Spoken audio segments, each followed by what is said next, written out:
Waking Up to Serenity, Unlocking the Door to Emotional Sobriety by Angelo. Chapter 3, Personal Problems. Quote, all problems are personal. No person, no problem. Close quote. And that's by Muji. The wisdom in this simple quote applies to all human beings, but for those of us seeking spiritual liberation from the curse of addiction, these words are poignant and powerful when fully understood. The quote is comprised of two short statements. The first identifies the dilemma, and the second provides the solution. Addiction is certainly a personal problem, and so too are all of the other problems that we face in life. The antidote proposed is to take the personal self out of the equation, but this is easier said than done. The 12-step process includes the taking of personal inventory and the identification of common shortcomings.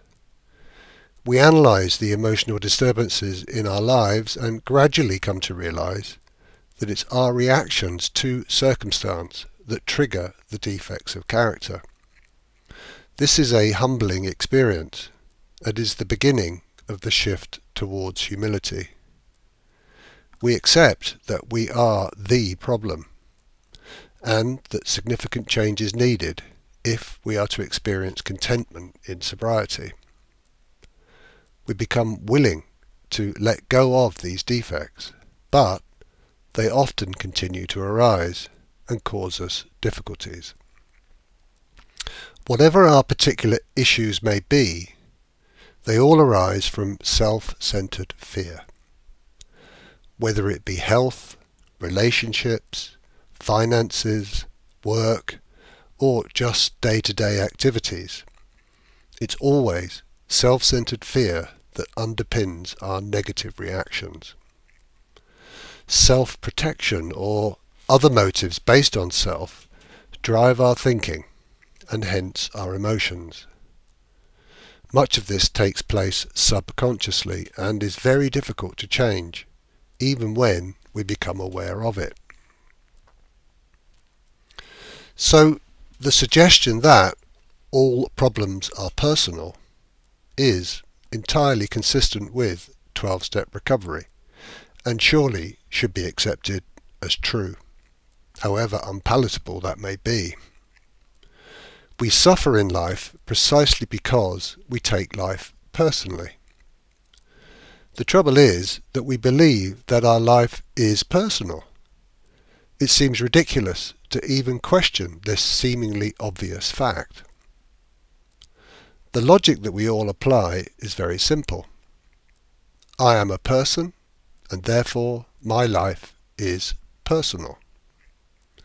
This is what I believe, and it also seems to be what everyone else believes, so it must be true. Yes, I'm willing to engage in 12-step recovery, but I'm unable to stop being me because I am me. The me that I am will hopefully evolve through the process of recovery, but I will still be me. This thinking, although entirely understandable, is the major stumbling block in moving towards emotional sobriety. If we want to be free of problems, then we have to become willing to let go of the personal self-identity.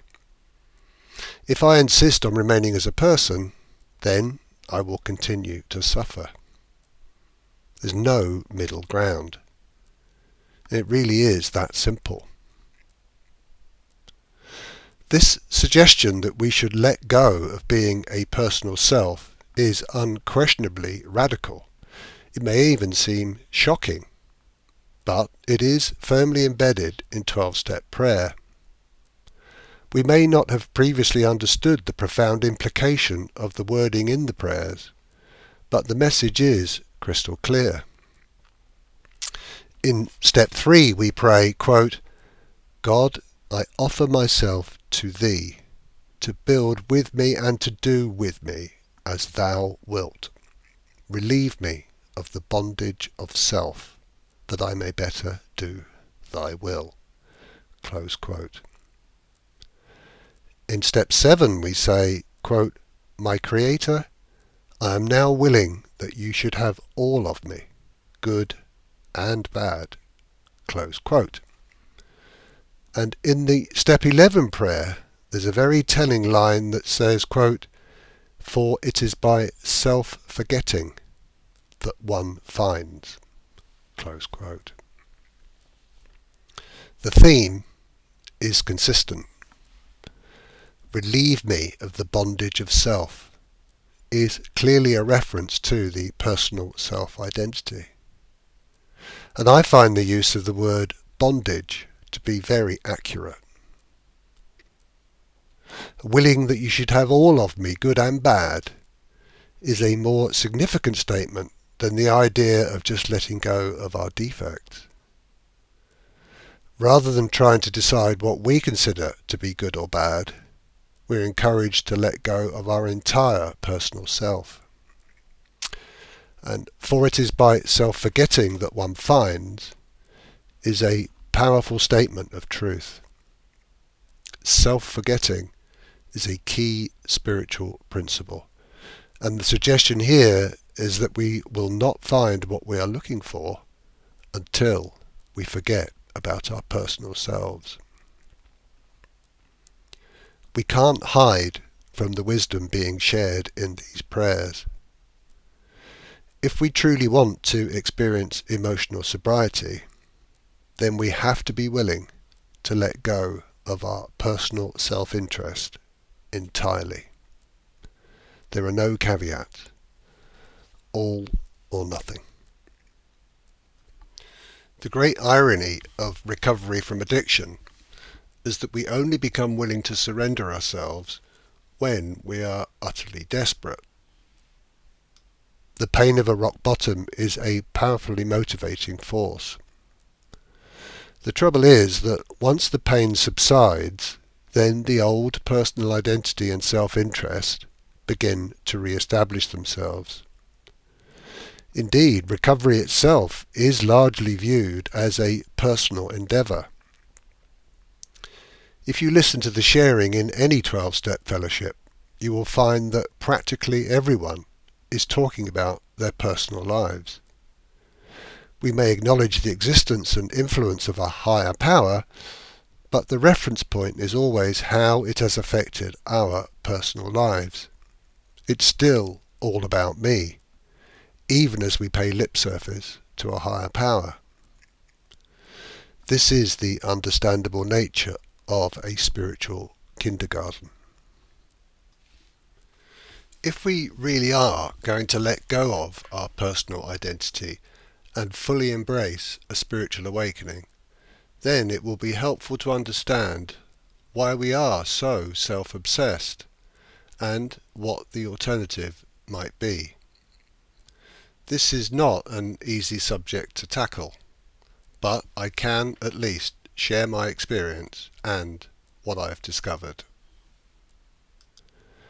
In the book Alcoholics Anonymous, Bill Wilson identifies selfishness and self-centeredness as being the root of our troubles, and goes on to say that there often seems to be no way of entirely getting rid of self without the aid of a higher power.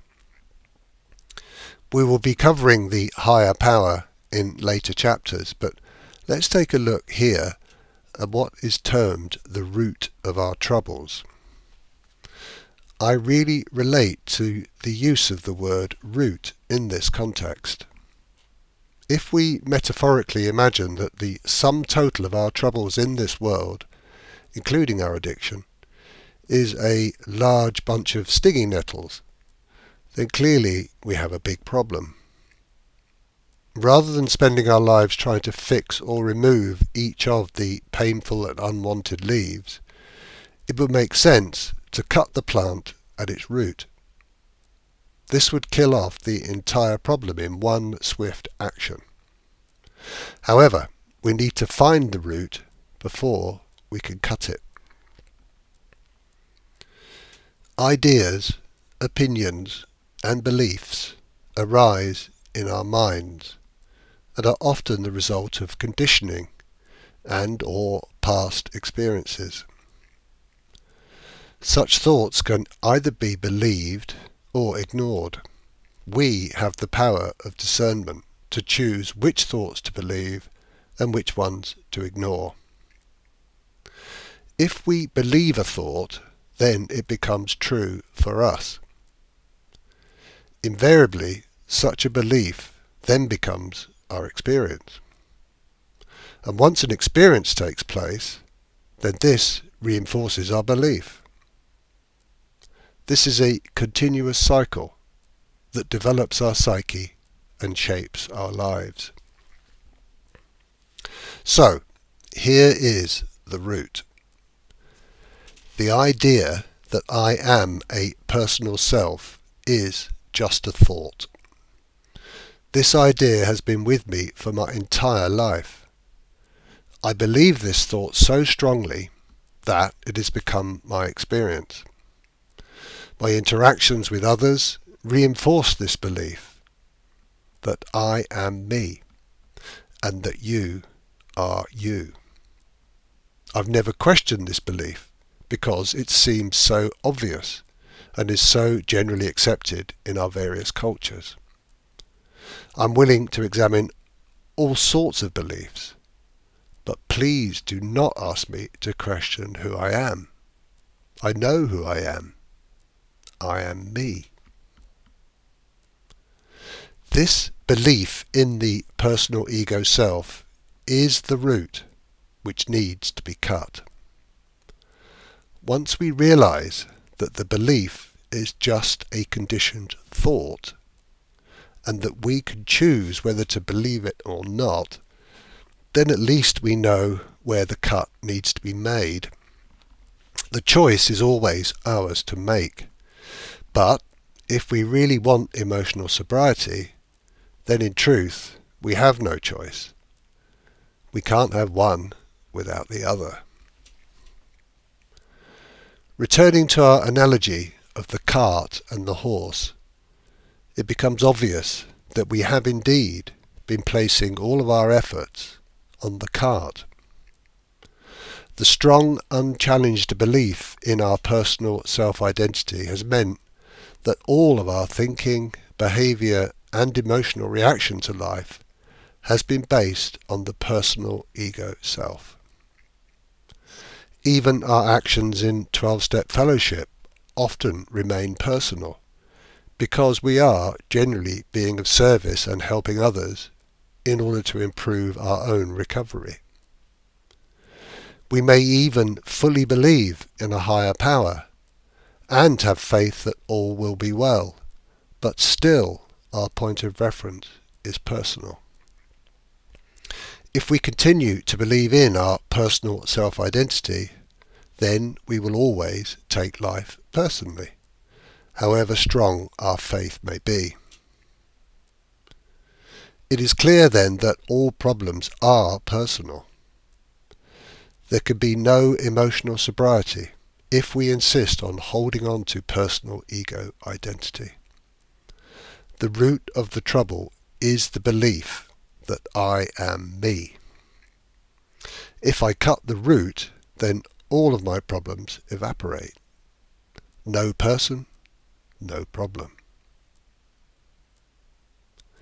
If the two statements by Muji are true, which they are, then the obvious question arises. If I'm not me, then who on earth am I? The next few chapters answer this question.